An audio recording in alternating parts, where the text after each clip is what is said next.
The Marlins win a stunner in Game 1 against the Rockies, and they were propelled by a big, big knock from Avi Garcia. Is this now the real Avi Garcia? We're going to dig into that and tons more with Shaun Barrett on today's Locked On Marlins. You are Locked On Marlins, your daily podcast on the Miami Marlins. Part of the Locked On Podcast Network, your team every day.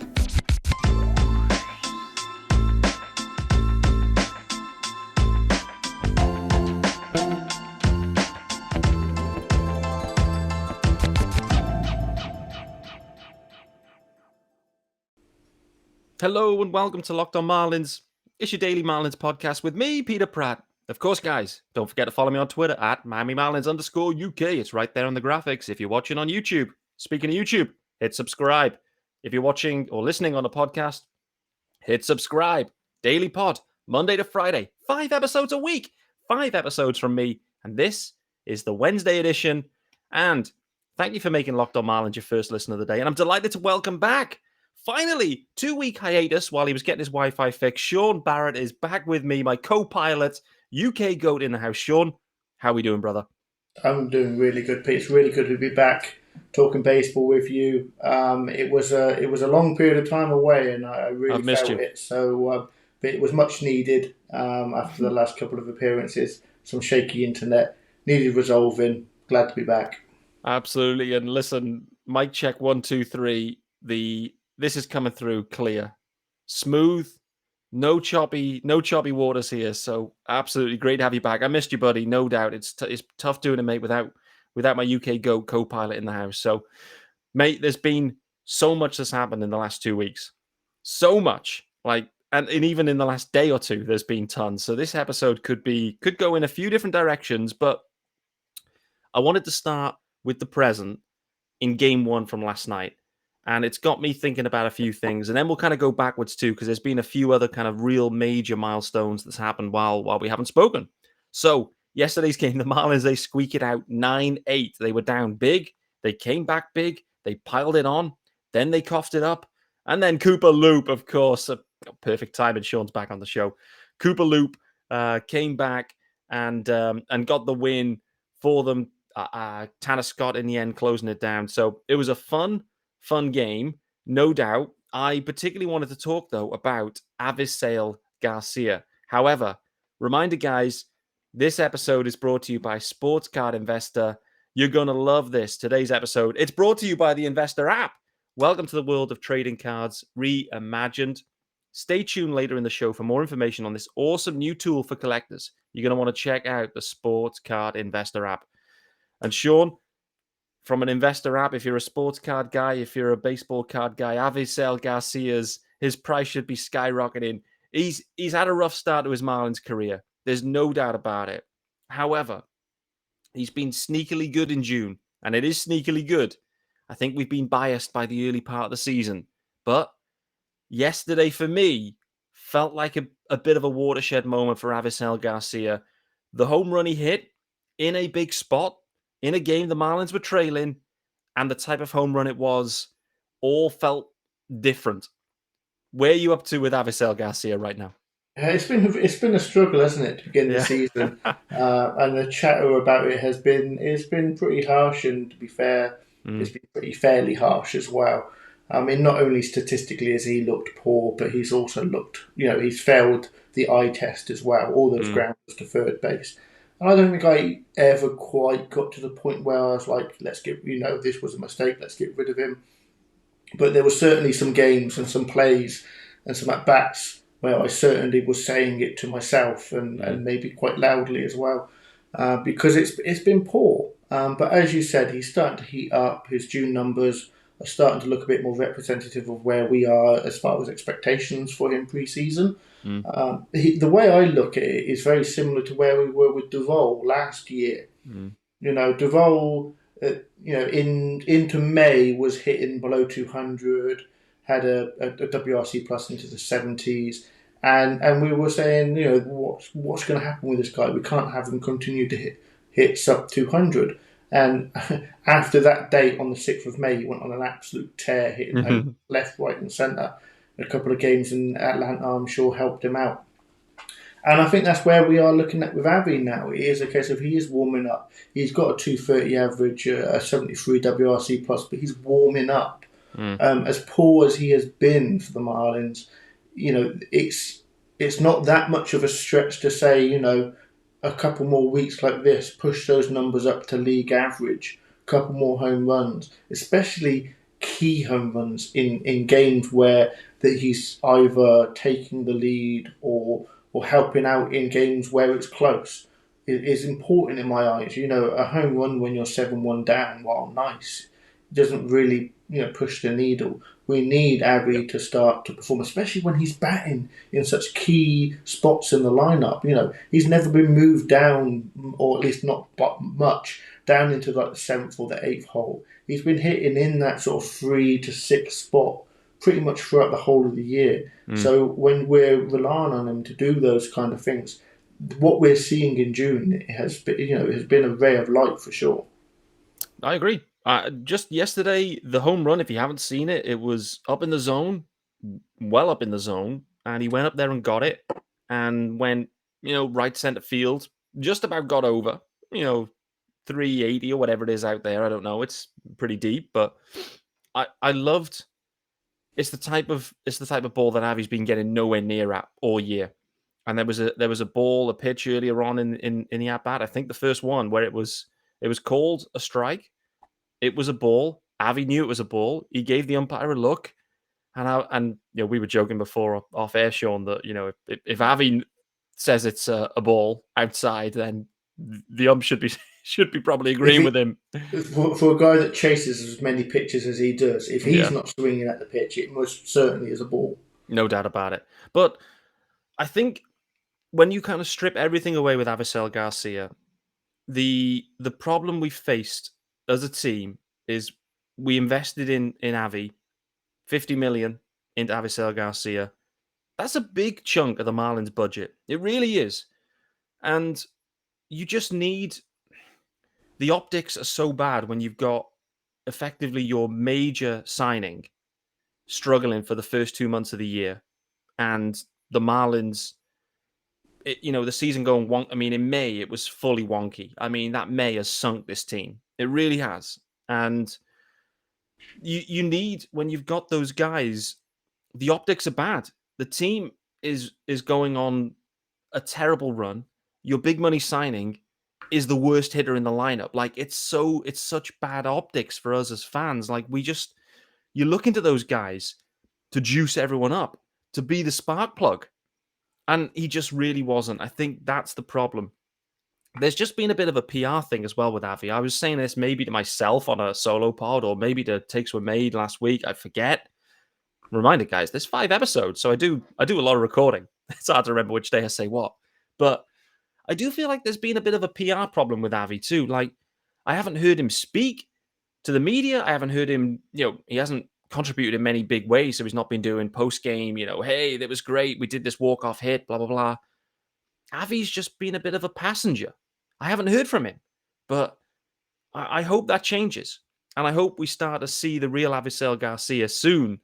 The problem is, Shaun, I don't know where your head's at right now, but for me in the last 2 weeks, like, nothing's changed really. The Marlins continue to carry on playing under 500 ball. They look like an under 500 team right now. What about you? Well, they do ultimately, and we are at the point now where you're making decisions. Are we buyers? Are we sellers? Are we bringing up those top prospects? I don't think that's too much of a pause. I think you bring them up either way because you want to see what you've got. But the guys like Aggie, and you've already mentioned the idea that he's on the chopping block. Because we want to see Lewin Diaz, we want to see Jerar come up. And those are the decisions that the team are at the moment making, sending these guys down, and not hurting their development. But if not now, when? Because I think even if you're a competing team, you want to see these guys coming up and seeing what they can do. And if you're not competing, almost certainly you want them up as well. Yeah, no doubt. It's decision time already for the Fish, and there's some obvious candidates that we've talked about, I've talked about. I want to go back in time now and ask you about Jerar Lewin Diaz, that whole situation, because obviously there was a couple of guys going down on the COVID IL. We know what that means. It's usually a short stint. The guys came up, they got some playing time. They both performed in different kind of ways, or had some big moments, but inevitably were optioned down. Let's hit the pause button on that a sec, guys, because as I've already teased out, there's a fun new ad, guys. There is a fun ad, no doubt about it. Sports Card Investor app. So welcome to the world of sports cards, reimagined. And the Sports Card Investor app is the hobby's most powerful resource. Quickly check the value of your favorite cards, find great deals, and profit from the hobby you love. Available completely free. That is completely free. Google Play and Apple app stores. Sports Card Investor app is a must-have for baseball fans. Shaun, I can't recall. Are you a card collector? Are you into that game at all? I have a few select cards here and there. Oh. But I wouldn't say I was a hardcore card collector for sure. Okay, well, this app may help you anyway. Listen, it's completely free. I've already mentioned that. There's over 630,000 cards for every sport, not just Major League Baseball. So, and there's hundreds added each week. You can check the latest values for your favorite cards with 7-day or 30-day charts. Find the best prices and buy directly through the app or with our eBay deals feature.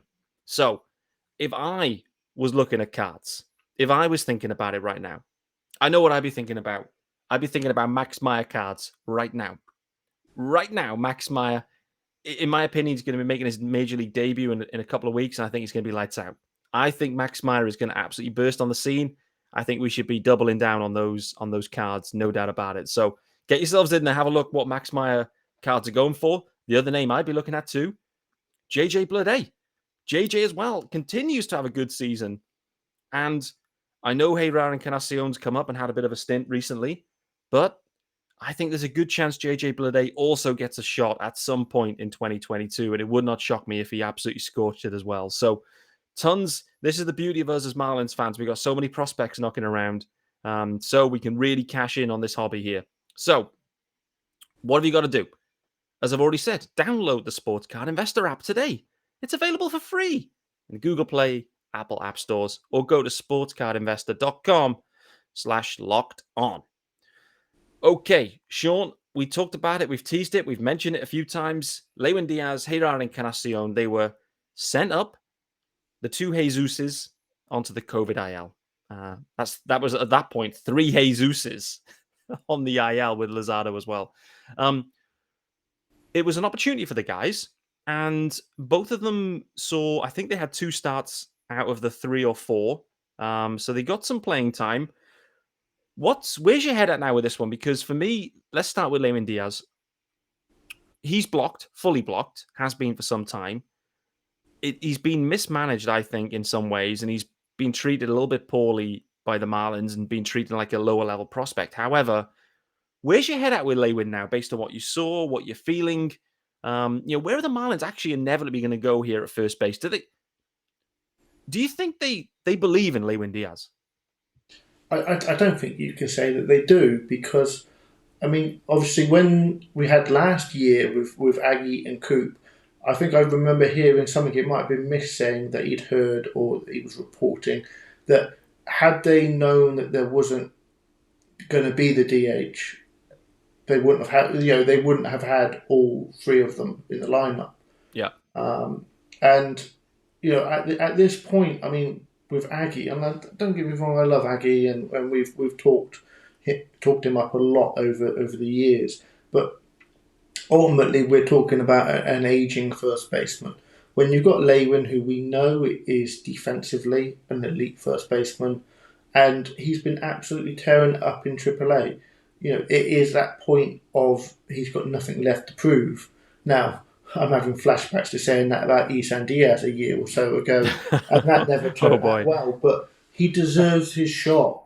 He deserves his chance to make it or break it.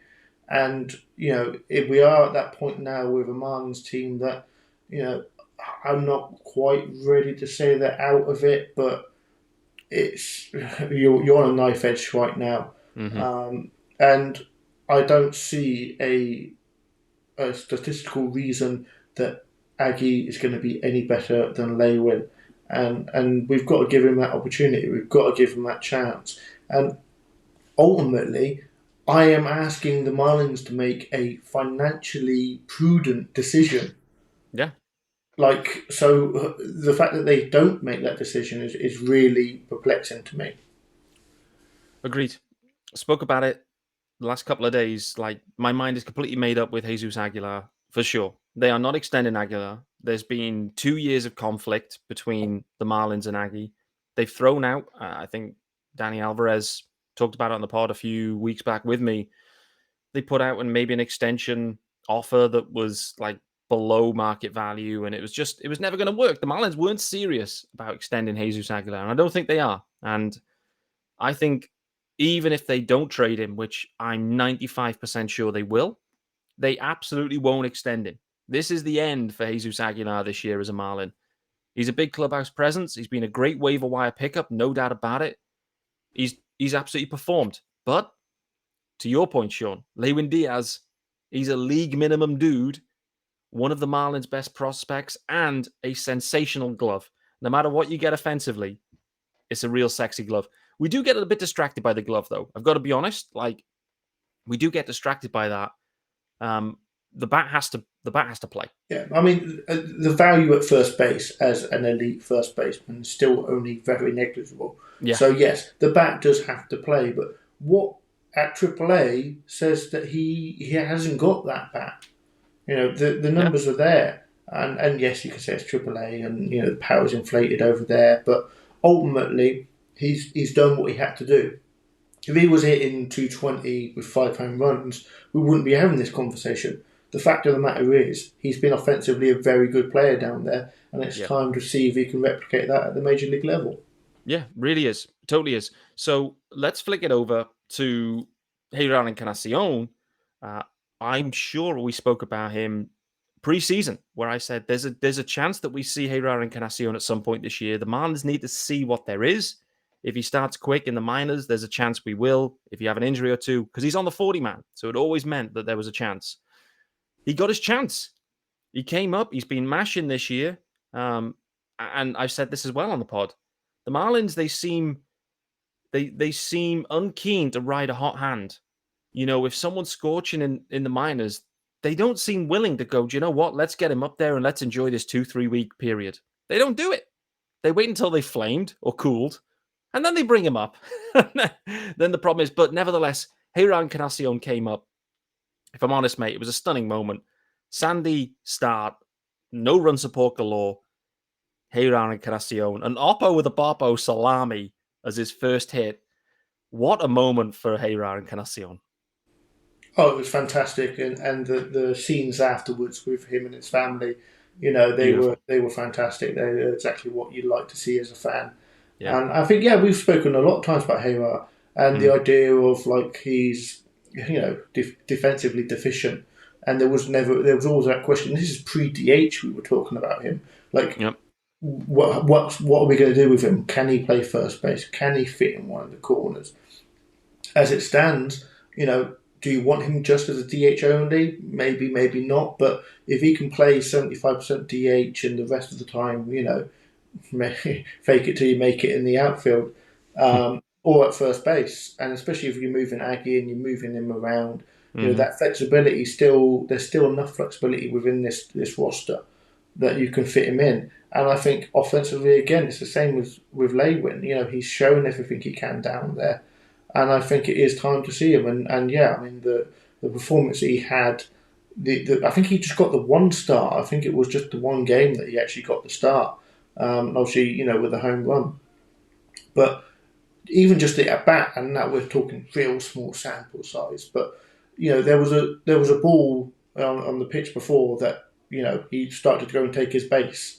And the other called him back and said, no, that's a strike. Yep. And then, you know, to get back into the batting box as a pure rookie and then go Oppo, it was a fantastic at bat.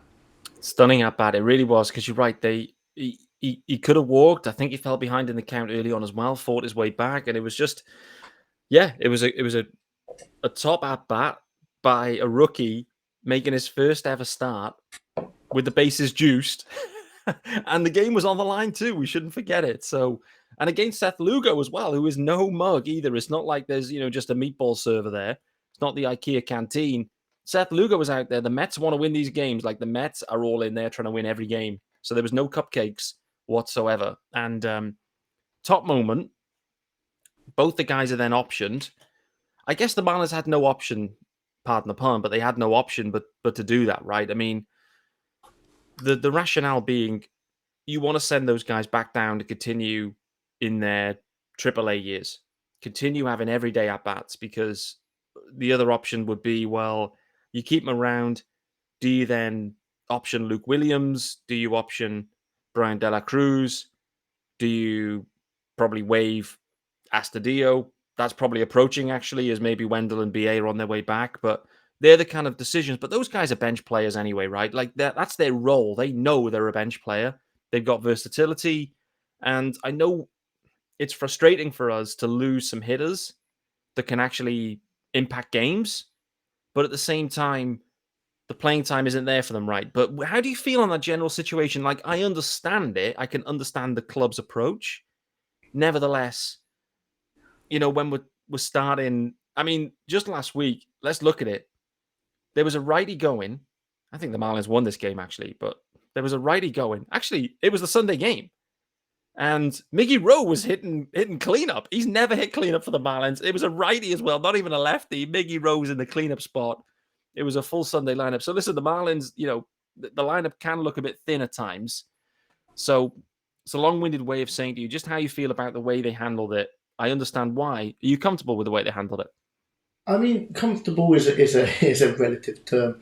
I mean, ultimately, yeah. I mean, the two Jesuses were down. BA and Wendell are still out. They're hopefully coming back real soon. And I think if we were a month down the line, those Luke Williams and the Astudillos, they would be, they'd be waived or traded or waived and then moved for a bucket of balls. But ultimately, until the team get back BA and Wendell and get a full complement, and we get a month down the line, I can kind of just see why they justified doing it. Because if they did, for whatever reason, lose Williams or Astudillo in waivers, or they moved them because of that, then you're talking about a real, like, who are you bringing up next if there's an issue? But when BA comes back, when Wendell comes back, and we get a month down the line, it is that sense of, like, now's the time that if a guy goes down, like, those guys, those Williams, Astudillo and Williams, they're not going to be with the team going forwards. And they've done okay. They're not dreadful. And I do enjoy watching Astudillo play because it's funny. It's amusing to me. I mean, I shouldn't say that about a professional baseball player, but it is almost cartoonish to watch a guy that big play the way he does, because he plays, bless him, at 100 miles an hour. He does. Like, running the bases, taking his hacks. It's fun to watch. But realistically, a team that want to be winning, a team that have got young guys that are pushing that door, like, he's a filler, and that's it. And ultimately, he served his purpose, to a degree. But now it's time to start letting these guys play. Yeah, I completely agree with you on Astudillo. Like, at the end of the day, he's been brought in as depth, and he's there if something were to happen to both BA and Birdie, or BA and Wendell, or Wendell and Birdie. Like, if two of the three dudes are down, it's Astudillo's season. And that's what happened. Two of the three were down. He's in the mix. Like, he's been with the club a while. And so they kind of had him ready, sat there in that role, the versatility. I mean, he had an absolute earful from Miggy in one of the early innings last night's game. A hot shot to third base. Him and Miggy kind of got a little bit crossed up, and Miggy couldn't make a play. But Miggy ended up fielding it. But I remember, like, Miggy walked over, gave him a real earful at his card out, was pointing at the card very vigorously to say, Williams, stand in the right spot, please. And it is a bit of an adventure, but those guys are on their way back. They've done a job. I've got no problem with the fact that they've optioned Lewin and Jerar back down, and it's just part of the process. It's just it is what it is. And I'm excited, though. I'm excited to see them later on in the year because we will see them. This is the thing. Like, it's not the end for those guys. The other question I've got for you, and we've got 2 ad reads to do in a second, and I'm running behind on them already, but Jerar and Encarnacion, he's only got 1 option year remaining. So he's got multiple options this season, but 1 option season remaining. So next year, the Marlins can send him back down to the minors. Before then, at that point, the year after that, he'd have to pass through waivers if that were to be the case. So, with that being said, where do you think he's maybe increased his trade value here? I've been pondering on this, thinking, is he part of the future? Do the Marlins see him part of the future? But for other teams, they may look and go, we may have something here. It's maybe now a trade piece that, clears a 40-man maybe as well. Like, I don't quite know where Encarnacion is in the organization right now. He was highly touted, added to the 40-man to avoid being Rule 5'd, and then kind of fizzled, had no play in 2020, injured 2021. He's obviously arrived in a big style on Sunday, but I don't know. Where's your head at with this one? Like, I have a sneaky feeling that Encarnacion will be involved in a trade package, at least at the very latest in the next offseason. I mean, you can't rule it out in the sense of, like, obviously teams scout, minor league players across all the teams. I don't think that the 1 Grand Slam has changed anyone's mind for sure. But realistically, it is that case of, like, for the Marlins, if they were to trade him, it'd be in my mind, would be part of a package because, if it was a 1-to-1 player deal, then what are the Marlins getting as far as a player in return? Maybe a bullpen arm or something. Yeah, no, you're right. The bullpen dude wouldn't have the ceiling. I guess I'm with you on that, mate. They'd probably be selling to clear a 40-man spot, maybe. Would be one option. The other one is like a bullpen arm, but more likely, like you said, a package. But have we seen enough? Have we given him enough of a chance to prove himself at the major league level for them to say we're ready to move on from him? That we're ready to trade him for bits? Because that's what you'd ultimately be doing. Yeah. Maybe they do, but it's tough to see.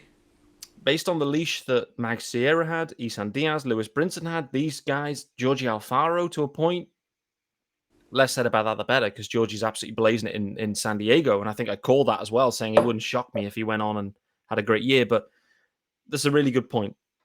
Jeyrar's been given 10 at-bats. Is that enough for us? And one of them turned into a salami. He also showed his arm. He stole a bag. He had a real great game. Maybe the Marlins should be thinking, hey, maybe we should have a longer look at this dude. Maybe we should. And I guess that's, an interesting conundrum. But the problem they face, because of what they've done, the way they've constructed this roster, is they blocked him. Avi Garcia is locked into a corner outfield spot for the next 4 seasons. Soler, it's up in the air. No pun intended. But Soler, it's uncertain where that will go because is he going to opt out? Where's that going to land? It creates a bit of uncertainty, but let's say Soler is there for the next 2 seasons too. It's fully blocking Jerar and Encarnacion. It really is. And so at that point, they really need to consider, are we going to trade him? Because otherwise we're going to lose him through waivers in 2024. So I mean, I think the decision can be parked in a sense because the deal with Soler is 15 next year and then 9 the year after that. Yeah. I think at the moment, the way that Soler's playing, I think he's playing above that contract. Agreed. And you could almost see him opting out. If he opts in for the 15 next year and has another similar year to this year, he's gone then. He's gone then because he's almost certainly not going to take that $9 million in the final year when he can get a 2-3 year deal somewhere else. Agreed. So in that sense, you could almost see the Marlins keeping, if Soler opts in, they keep him until June, July, depending on where the year is, trade him away, and that's where Jerar gets his opportunity. But you're leaving it awfully late. If you're only going to give him a September call-up this year and then give him June, July onwards next year, I think, we keep saying we want to give him the Sanchez option. Last year Dickerson was traded away for a bucket of balls and Joe Panic, and gave the opportunity for Sanchez to play. We're clamouring for that this year. I mean, an argument could be made that we could just do it next year, give him another half a season in AAA, give him an opportunity to play in one of the corner outfield spots at first base. And I don't think he's ever going to be a good defensive player. But the more time he gets, the more experience he gets, and let him do that at a lower level, maybe you could justify it. But, at this point, I still do think he should be at the major league levels. I need to do these ads because I'm running way over. So, guys, sit back, relax, and enjoy these ads because there's 2 of them. 2 US ads with a British twist. And they're some of my favorites. Our boys over at LinkedIn Solutions. So as the sun comes out, and it has been out here in the UK, I'm absolutely sweltering here. It's 10 to 11, sweltering. Small businesses are back in business. LinkedIn Jobs makes it easier to grow your team. LinkedIn Jobs helps you find people you want to interview faster and for free. So create a free job post in minutes on LinkedIn Jobs to reach your network and beyond to the world's largest professional network of over 810 million people. So many people. The network is massive. Then add your job and the purple #hiring frame to your LinkedIn profile to spread the word that you're hiring, so your network can help you find the right people to hire. Simple tools like screening questions makes it easy to focus on candidates with just the right skills and experience, so you can quickly prioritize who you'd like to interview and hire. It's why small businesses rate LinkedIn Jobs number 1 in delivering quality hires versus leading competitors. So what have you got to do? LinkedIn Jobs, it helps you find candidates you want to talk to faster. Did you know every week nearly 40 million job seekers visit LinkedIn? Post your job for free at linkedin.com/lockedonmlb. That's linkedin.com/lockedonmlb to post your job. Yep, for free. Terms and conditions apply. All right, guys. Second ad, it's in our guys over at BlueNile.com. I absolutely love BlueNile.com.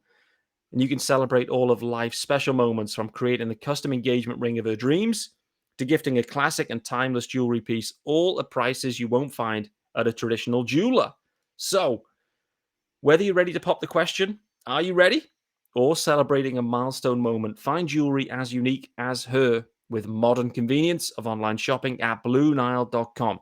If you're thinking about engagements, if you're thinking about popping the question, then Blue Nile, they've got simple online tools that let you choose the diamond shape, size, and clarity, as well as setting style. Blue Nile's jewelers will then handcraft her perfect engagement ring. Each ring is one of a kind, bespoke one-of-a-kind rings. Sounds sensational to me. Make your moment sparkle with jewelry from BlueNile.com, and Locked On listeners get $50 off purchases of $500 or more. Let's be honest, guys. You're spending more than $500 on an engagement ring. You are. It just is what it is. So get $50 off. This podcast exclusive includes engagement rings. Already said that. Use promo code Locked On. That's Locked On to get that discount. Plus, every order is insured, ships free, and arrives in discreet packaging that won't give away what's inside. Shop stress-free and find your forever peace. Go to BlueNile.com today. Whew. Stunning. I love those 2 ads. Okay. Shaun, there's a few other topics I really want to get into here, and we're 33 minutes in, almost 34. Nevertheless, we're going to keep it rolling because it's been a while, and we've still got some time before pregame. So, Nick Fortes. I want to talk to you about Nick Fortes because he's absolutely raking. Every time I watch Nick Fortes, he's hitting balls hard.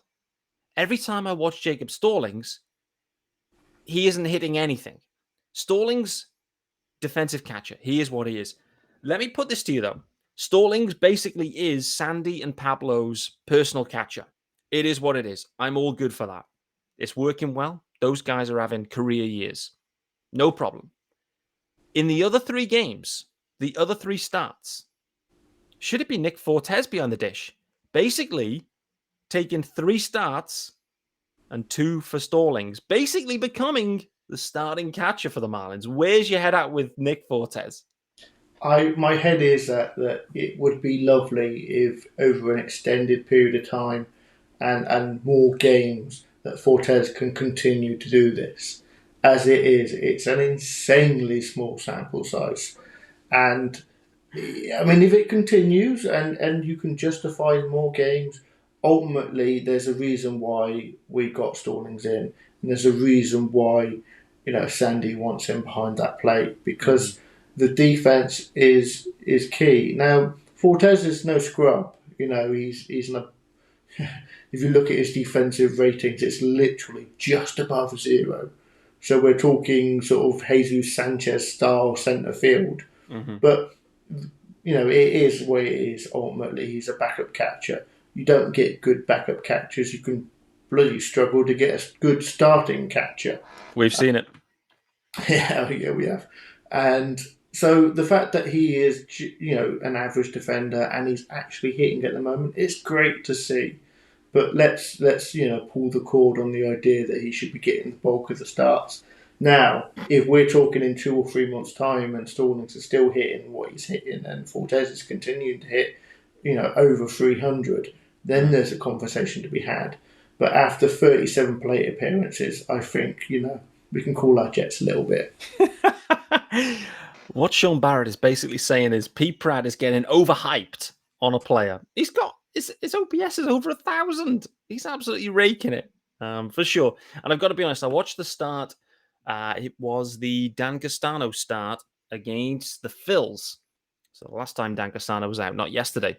And Fortes was sensational behind the dish. It was one of them days. It was brutal behind there. He was just a wall. And I was like, wow, actually, defensively, Fortes is good. He's looking good to me anyway. The eye test looks good. Offensively, I mean, it's just a wild scene. He came up last year, hit bombs galore in the last, week and a half of the year. I think we saw him hit a bomb together when we were in London on the last day, if I recall. And he hadn't stopped hitting. So I'm all in the Fortes camp. It would be stunning for the Marlins if an offensive catcher emerged out of this from nowhere and Nick Fortes emerged. Because listen, we knew what Stallings was. We knew he was a defensive first catcher. And listen, guys, to everyone listening in, do you remember last year when Georgie Alfaro was basically a sieve behind a dish? He couldn't block anything. And over again, it cost us games. Stallings hasn't cost us any games this year. Not one. So we've lost a lot of... We could have been the leader in Major League Baseball for 2-run losses or 3-run losses if Georgie Alfaro was behind the dish. So Stallings has done his job. As a hitter, he leaves a lot to be desired. I don't care. Sandy's been sensational. Pablo too. Defense is fine. It is what it is. Stallings emerges, I'd absolutely love it. Kevin Keegan moment. I would love it if he emerged. It would be great. So I'm all in that, and I can see him get. Listen, the way the playing time's working out, like the way backup catchers work anyway. He's getting at least 2 starts a week. I think there was a period where Stallings, I think, when Peyton Henry was up, played like every day for about 10 days. Like there was no days off for Stallings, but you can see now that's kind of adjusted, and I'm all in for it. I'm enjoying it. Well, that's the thing. If Fortes can actually be productive, and that can give Stallings that breather, because as you said, you don't want your catcher playing that many games. It's bloody hard, and giving him a blow every now and then is going to help him not just defensively but at the plate as well. You don't want to be tiring these guys out. Once you lose your legs, you never get them back, and you absolutely need that for hitting. So I think a playing time split between the two of them, however you want to do it. 3 and 2 for over 5 games across, and you mix and match it. But 2 productive catchers would be lovely. I think Stallings, even with the defense, has to get that back going a little bit more. Hitting 240 is significantly more important than hitting 200 at the moment for him. But it is what it is. Catchers, you're always you're chasing your tail for offense when you're talking about catchers. It is a bit. He had a little bit of a spell a few weeks back, I recall, and he was like barreling balls. It's hard to say barreling. Anyway, it seemed like he was on a bit of a run. I was like, okay, Stallings is kind of turning it around, but again, the eye test for him has not been great. Like, it just doesn't look good. You don't feel confident about it. It's funny because, like, think back to last year with, like, Alfaro and his at-bats. I think you always felt something could happen with Alfaro. It often didn't, but you felt like it could. With Stallings, I often just feel like nothing is going to happen, and I should probably just go and get a beer from the fridge. Like, it's one of those moments, like it's an advert without it being an advert. I think with Alfaro, you're right in the sense that he had the tools, he had the power, He did. and he had the speed for a not even for a catcher. His sprint speed actually is pretty good for a normal player, let alone a catcher. Yeah. So the tools were there, so you could almost sort of like convince yourself something's going to happen. It never actually did. No. I think he's had more offensive prowess this year so far, than he did in the whole all of last year. But them's the breaks, I guess. So what you're saying to me is a highly touted prospect, offensive prospect, came to the Marlins, floundered for multiple years, went to another team, and started hitting. I think that's what you're telling me. I mean, that's what happened. Take that as you will, for sure. We haven't had the opportunity either to talk about John Birdie. And John Birdie, since we last spoke, has emerged. He's emerged where basically if Birdie's on base, it's an automatic steal. Like, the playing time clearly opened up for Bert, and it's been great to see. But, I mean, he's not just stealing one bag per on base. He's trying to steal third. Like, he is. Like, every time he's trying to, steal second and then steal third. It wouldn't shock me if Berti steals home again this year. Like, I feel like he's looking for that. I'd love to see him do it in exactly the same style as he did it in 2020, kind of climbing his way to the hands and knees, yeah. Hands and knees to the dish. But John Birdie, Shaun, he has absolutely arrived. I mean, listen, I said it in 2020, he's the best util guy in the league, in Major League Baseball, in my opinion. And in 2021, it wasn't good. Missed a lot of the year as well with a concussion at the end, obviously. But he's fully back. I mean, what have you made of Birdie in his run here? He's been exactly what he was in 2020. And I remember having a conversation over the off season. And we had many conversations in the off season, but about the Bertie's numbers, his actual sort of peripheral numbers, hadn't really changed between the 2 years, except that his BABIP was massively low. And I haven't got the stats up in front of me because you as is our want, we go from one guy to the next guy. But ultimately, Berti is still the same player. I mean, in very limited time, he leads MLB in stolen bases. Mm-hmm. So he has that speed, and it's not just the speed; it's the base running skills. Because he's very fast. Don't get me wrong. But it is that sense of like it almost feels like he knows when to steal the base, when to go. And as you said, once he's stolen second base, he's not happy. He wants to go for third. And we've seen him steal home, and I'm sure, it would be great to see it again. But Berti, at the moment, you can't give him enough playing time. He's hitting for average. He's stealing bases. It's that offensive and small ball as much as I should be against it as someone who likes the sabermetric numbers. Donnie likes a little bit of small ball. Yeah. And so I can see him getting more and more playing time. And, the numbers, his average is high, his on base is high. You've got to put that guy in the leadoff spot, or at least put him in the fake leadoff spot and put him at ninth. He should be getting as much playing time as you can justify. And Miggy, I don't want to get into a Miggy slander because it got you in trouble. Well, don't do it, mate. You'll be blocked. No, I love Miggy, and you can go through all the things I've spoken about Miggy. I wear number 19 because of Miggy. I love Miggy, but offensively, he has been poor this year. And if you look at it purely as a business decision that we want to win games, Berti needs to be seeing more playing time as it stands. Wow. Would you prefer Berti at shortstop over Miggy Rowe? I wouldn't put it so far as to say prefer it. Yeah. But I think he should be seeing more of the field. Okay. In limited exposure so far, he has performed.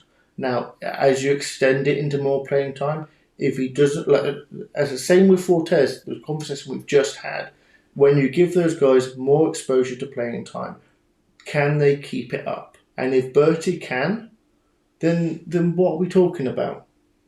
We're talking about, we can look at the cold, hard stats and say Berti is currently playing better than Miggy. Yeah. So why wouldn't you start him over him? It's a fair point. I mean, listen, Birdie's been, he's been great. There's no other way of saying it. Bert's been great. The stolen bases are sensational. It's funny because, listen, Jazz is the fastest dude on the team, in my opinion. I don't know that for fact, but let's just assume that Jazz is fast. I mean, hey, listen, StatCast probably track it, so we'll be able to find it out. Anyway, I'm going to put out there, I think Jazz is faster than Birdie in a straight line. Okay? I also think that Birdie is a better base runner than Jazz. So, whilst Jazz has got the speed, Birdie has got the nous, and he's better at it. The problem with Jazz, he's got no brakes. He's all gas, no brakes. That's the problem for him. He's been caught stealing multiple times, sliding off the bag because he's gone too far. So, that's the problem. I love Bert for sure. It's been a great comeback year for him, no doubt, because I was worried for sure with the concussion situation. I wasn't sure, obviously, with the way the roster was shaping up. Is Birdie going to be? Is he going to make the roster? We had all these kind of considerations. Will he be tendered? Will he not? But it's been a massive storyline the past few weeks. It really has. And just to go back to Miggy, he's heating up too. Like his numbers kind of look similar-ish to like Avi Garcia. Like started slow and everyone's kind of ramping up. But the problem is for the Marlins, with 6 games under 500, I don't know, 14 back of the division. The problem is it's so hard. It's so hard because they've sunk themselves in May. That's the problem. We'll look back and go, May was so bad that it just left us sunk. And I'm not sure that they have the capacity, particularly with the injuries in the rotation, to go on that run, to make it up. Like, I don't know. I'd love for them to do it. Clearly, the guys are heating up. The offense is heating up. Maybe we've solved the closer situation too. Tanner Scott seems to have kind of found that role. It was a bit of an adventure again last night. Walking the first dude, balls galore. Then he turned it on, and it was like 11 or 12 strikes in a row and got the job done. So Tanner Scott's kind of eased in. Dylan Floro, Richard Blyer, massive steps back. Those guys, Blyer we saw in spring training, and he's been terrible all year. Terrible. I don't know what's happened to him. Floro obviously got hurt. He's just not been great either. Like he's taken a step back. So you kind of left like with the Bassman doing his thing in 7th and 8th. And Bassman, listen, Fish Stripes had it put up there. I don't know if you saw it, Shaun, but they had the baseball savant sliders, let's call it, last year to this year. And I mean, I've never seen a bigger turnaround. Like I really haven't. Bassman has been absolutely sensational. A big shout out, actually. There's a new pod about a drop. Noah from Fish Stripes is just about to drop a brand new pod starting this week. It's episode 1, and his first guest, Anthony Bass. So check that out. I don't know. Let me dig in and find the exact name, because people listening in will be thinking, what's the name? Here we go. The podcast itself is called What a Relief. What a Relief. And his first guest, Anthony Bass. So Noah's going to be doing, I believe, relatively frequent, but specifically podcasts with relievers. Marlins relievers, I assume. Anthony Bass on there. But Shaun, Bass has been sensational outside of the 9th. Scott's kind of fell into that role. Maybe this bullpen's kind of finding itself, like, finally. I don't know. The other thing I'm thinking about, too, is I do get the sense the Bassman could well be a trade candidate. I really feel that it's a high probability. Like, he's performing well. Everyone needs, good quality arms. Bassman, to me, based on what I'm seeing on Baseball Savant, is a high quality arm. And so low money.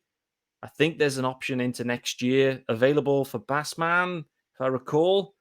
Maybe it's a team option. Maybe it's mutual. I can't recall. Anyway, there's something in there. But good chance they'll have calls on Bass. And I think they'll pull the trigger on it, actually. It wouldn't shock me. But I've kind of lost track of what the point I was making was. Something about the bullpen. Maybe it's better. Maybe it's worse. Let's talk about Bass. What a turnaround. Yeah, no, he's been fantastic, and as you said, in the seventh and the eighth role. But Yeah. I mean, he had a couple of attempts in the ninth this year, and it didn't go well. But they're super small sample sizes. I think if Tanner Scott, I think he's obviously got the job now, and Yeah. he'll ride with that for a little while. But I think Bass has to be considered next man up. And if you look at how few saves the Marlins actually have, I think Scott must be the leader now with like 3 or 4, maybe 5.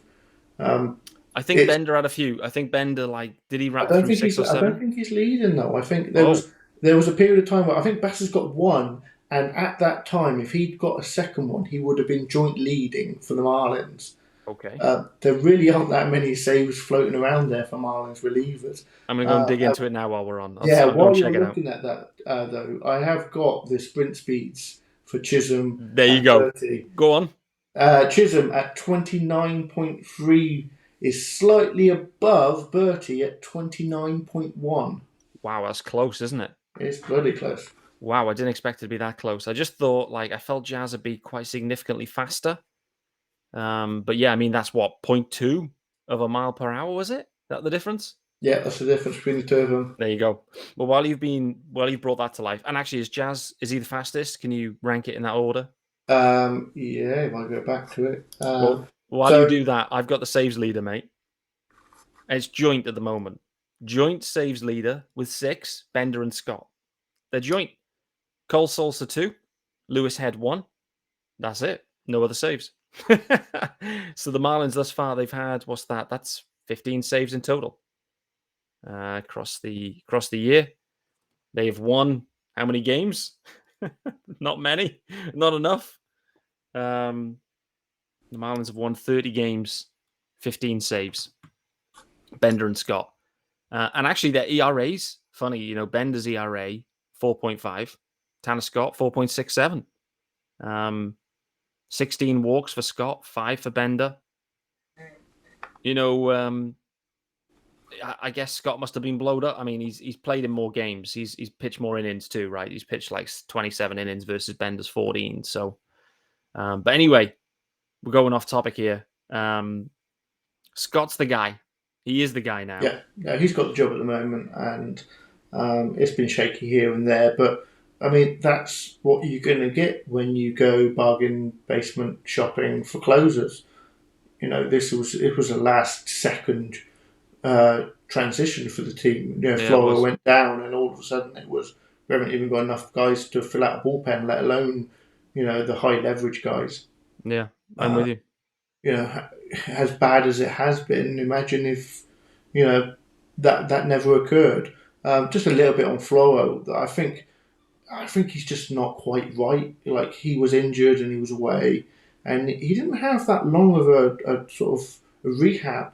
And he's a sinker fastball guy, 50% of the time, and he's lost a couple of miles an hour on both of those pitches. So I just don't think he's quite ready, or he's not quite right. Yeah, maybe he was rushed. Yeah, and at this point it's already too late. You know, we're halfway through the season.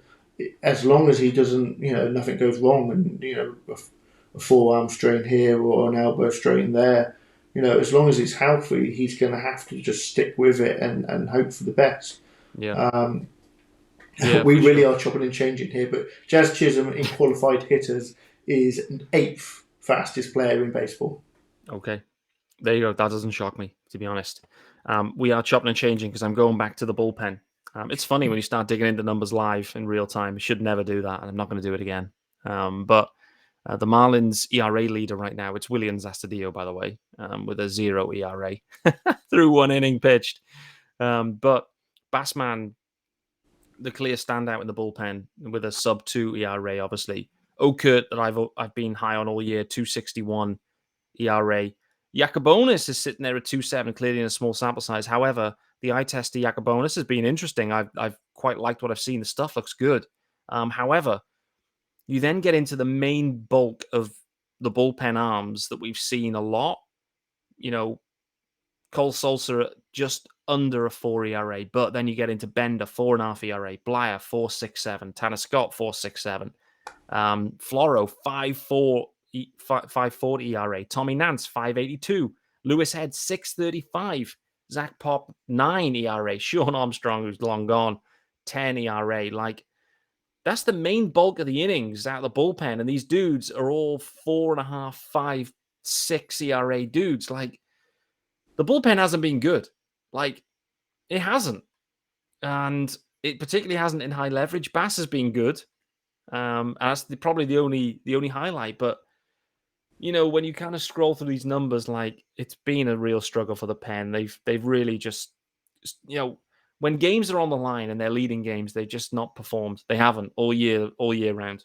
So, sure, we're at 55 minutes.